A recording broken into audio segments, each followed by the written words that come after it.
في الساعات الأخيرة بدأت تظهر معلومات مثيرة حول ما قد تخطط له شركة كونامي داخل لعبة اي فوتبول. محرر متقدم مخفي داخل اللعبة، وقائمة أسماء الأساطير قد تغير مستقبل اللعبة بالكامل. فلا تنسوا تدعمونا بالضغط زر إعجاب والاشتراك في القناة ومشاركة المقطع مع أصدقائكم وتفعيل جرس الجرس حتى يصلكم كل جديد عن لعبة اي فوتبول. محرر اللعبة إيديت. دعونا الآن نتحدث عن نقطة مثيرة للاهتمام. على سبيل المثال، هناك محرر في لعبة البيسبول الخاصة بشركة كونامي، وهو محرر يحتوي على خيارات كثيرة ومتقدمة جدا. لكن الحقيقة المهمة هنا، محرر اللاعبين في فوتبول موجود بالفعل، لكن المشكلة إنه غير متاح للاعبين، حيث تستخدم شركة كونامي داخليا فقط. ما الذي يميز هذا المحرر؟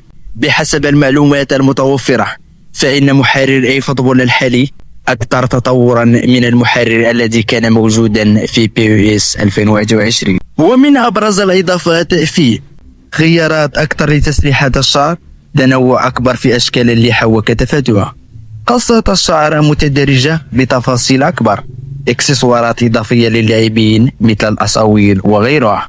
ولهذا السبب نلاحظ اليوم تنوعا أكبر في مدار اللاعبين داخل اللعبة، خصوصا اللاعبين العشوائيين أو ما يعرف بجينيريك بلاير. ولهذا يأمل كثير من اللاعبين أن تقوم كونامي بإتاحة هذا المحرر في المستقبل، وربما يحدث ذلك في فوتبول 27.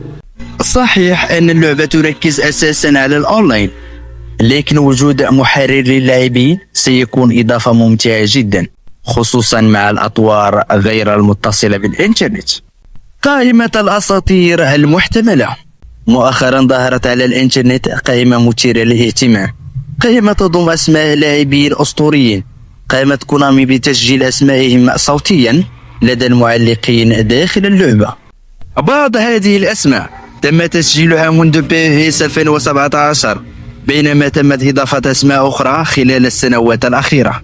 مثال واضح، لنأخذ مثلا واضحا، اللاعب ألكسندر باتو تم تسجيل اسمه صوتيا داخل الاستوديو في أكتوبر الماضي، وبعد فترة قصيرة فقط تمت إضافته بالفعل إلى اللعبة. وهذا يقودنا إلى نقطة مهمة جدا، وجود اسم لاعب في هذه القائمة لا يعني بالضرورة أنه سيظهر فورا في اللعبة، لكن هذا يدل على أن كونامي لديها اهتمام حقيقي أو نية لإضافته في المستقبل. أسماء كبيرة في القائمة. الأمر المثير للاهتمام أكثر أن القائمة تضم أسماء كبيرة جدا في تاريخ كرة القدم، مثل زين الدين زيدان، تيري هنري، رونالدو الظاهرة. وجود هذه الأسماء يعني أن كونامي مهتمة بالتفاوض معهم، أو ربما حاولت بالفعل التفاوض لإضافتهم إلى اللعبة. لماذا تسجل كونامي الأسماء مسبقا؟ الفكرة في الحقيقة بسيطة، تقوم كونامي بتسجيل الأسماء الصوتية مسبقا، حتى إذا تم الاتفاق لاحقا يكون كل شيء جاهز، ويمكن إضافة اللاعب بسرعة داخل اللعبة دون الحاجة إلى إعادة تسجيل التعليق الصوتي. هل سنرى هذه الأساطير قريبا؟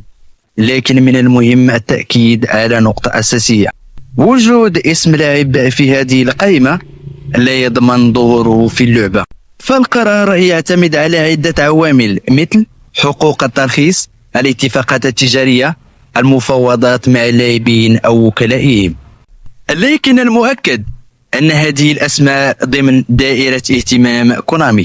ومن الجدير بالذكر أيضا أن الشركة كانت على اتصال مع رونالدو الظاهرة خلال العام الماضي، لكن حتى الآن لا نعلم إذا كانت المفاوضات قد نجحت أم لا. مفاجآت مستقبلية. مع اقتراب البطولة العالمية القادمة قد نرى مفاجآت كبيرة داخل اي فوتبول، وربما يتم إعلان عن بعض الأساطير المنتظرة مثل زيدان، رونالدو الظاهرة، تيري هنري وغيرهم من اللاعبين الذين صنعوا تاريخا كبيرا في عالم كرة القدم. السؤال للمشاهدين، والآن أخبروني في التعليقات، أي لاعب من هذه القائمة تتمنون رؤيته في اي فوتبول؟ ولا تنسوا دعم القناة بالاشتراك وتفعيل زر الجرس حتى تصلكم جميع الأخبار أولا بأول. أراكم في فيديو جديد قريبا. أستودعكم الله الذي لا تضيع ودائعه. إلى اللقاء.